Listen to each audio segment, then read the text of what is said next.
नमस्कार। खबर बहुत बड़ी है। इजरायली सेना 3 लाख के कमोबेश तादाद में गजा पट्टी के पास पहुंच गई है और उसको बिल्कुल बेचैनी है कि अब समा करके गजा पट्टी को मैं नस्त नाबूद कर दूं और वहां जितने भी हमास के लड़ाके हैं उन्हें बर्बाद कर दूं। लेकिन क्या ऐसे हालात में जब गजा पट्टी के अंदर इजराइल के सेना प्रवेश करेगी तो क्या गजा पट्टी का रहने वाला हर वो व्यक्ति चुपचाप खामोश रहेगा, खड़ा रहेगा कि आओ मुझे गोली मार दो, आओ मुझे कत्लेआम कर दो? ऐसा नहीं।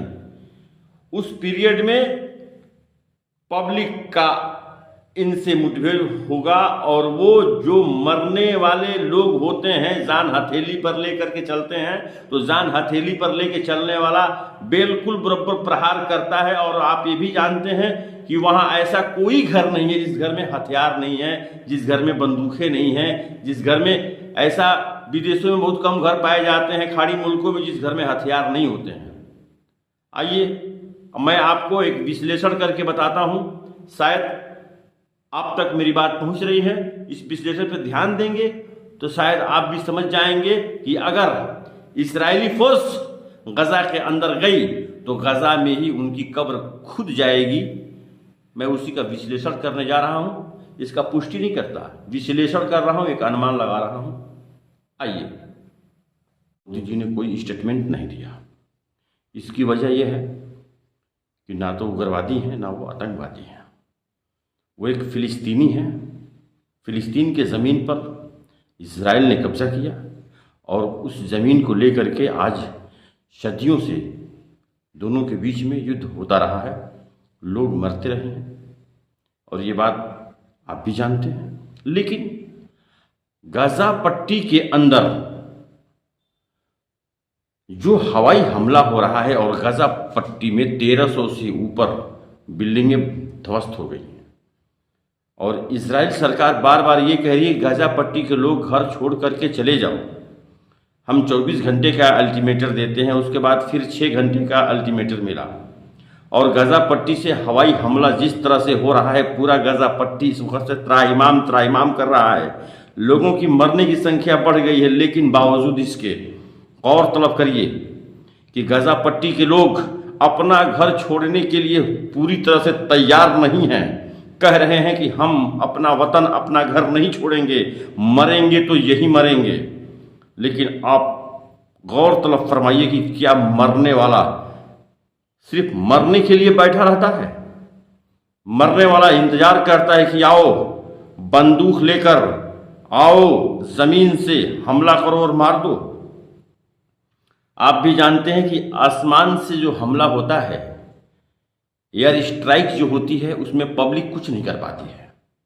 लेकिन जो आज 3 लाख फोर्स इजराइल ने लगाया है गजा के बॉर्डर पर ले जाकर के बिल्कुल करीब, अगर वह इजराइल के 3 लाख लड़ाके गजा में प्रवेश कर जाते हैं तो हालात क्या होगा?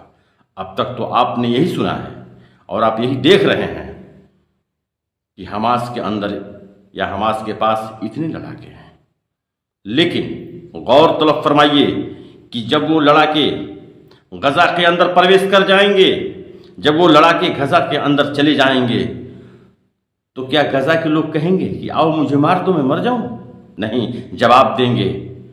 उनके पास कुछ भी नहीं रहेगा तो ईंटा रहेगा, उसी से जवाब देंगे, लेकिन देंगे। और ऐसे हालात में अगर इजराइल का सेना पूरी तरह से गजा के अंदर प्रवेश कर जाती है, चाहे जितने भी लय लश्कर में जितनी भी हथियार लेकर के प्रवेश कर जाए, लेकिन 11 लाख से 20 लाख लोग उसका सामना करना शायद खतरे से खाली नहीं होगा इजराइल के लड़ाकों को। और मैं इस बात की पुष्टि नहीं करता क्योंकि एक अनुमान है और एक विश्लेषण कर रहा हूं आपके सामने, और आने वाले समय में कुछ कहीं ऐसा ना हो कि उसी गजा पट्टी के अंदर इजराइल की सेना की कब्र खुद जाए। क्योंकि गौर तलब फरमाइए कि जो हमास के लड़ाके हैं वो तो मुकाबला करेंगे ही करेंगे, लेकिन अगर जनता सरेआम मुकाबले पर उतर आई तो कब्र खुद देर नहीं लगेगी।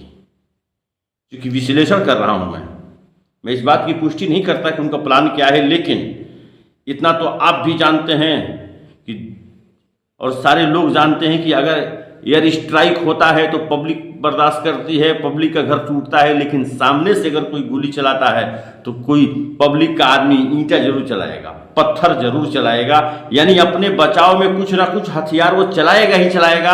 और कहीं ऐसा ना हो कि जिस हमास के पास कम लड़ाके हैं, कहीं पूरा गजा पट्टी लड़ाके के रूप में अगर 10 आदमी में से एक आदमी भी अगर लड़ाई के मैदान में कूदता है तो सैनिक 2 लाख से ऊपर हो जाएंगे, उसके पास 3 लाख भी पहुंच जाएंगे। तो बराबर की लड़ाई में, और वो उनकी जगह है। सवाल ये उठता है कि ये उनकी जगह है, हर गली के बारे में वो जानते हैं।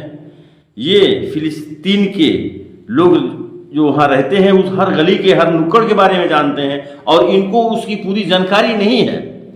सवाल ये उठता है कि ये 3 लाख जब सैनिक गजा पट्टी के अंदर समाएंगे, 6 घंटे को टाइम दिया गया, 6 घंटे बाद ही जाएंगे। वैसे मीडिया बता रही है समा गए, लेकिन ऐसा नहीं है। अभी एयर स्ट्राइक चालू है, एयर स्ट्राइक गजा पट्टी पर हो रहा है, और गजा पट्टी में काफ़ी परेशानियां बढ़ गई हैं। लेकिन आप गौर तलब फरमाएं कि क्या उस पीरियड में कि जब इस्राइल की सेना जब घुस करके और जब इन लोगों को टारगेट करेगी और आवाम अगर भड़की वहां की, तो ऐसे हालात में सेना का क्या नवैयत होगा। ये मेरा विश्लेषण है, आप खुद समझदार हैं, समझ लीजिए इस बात से।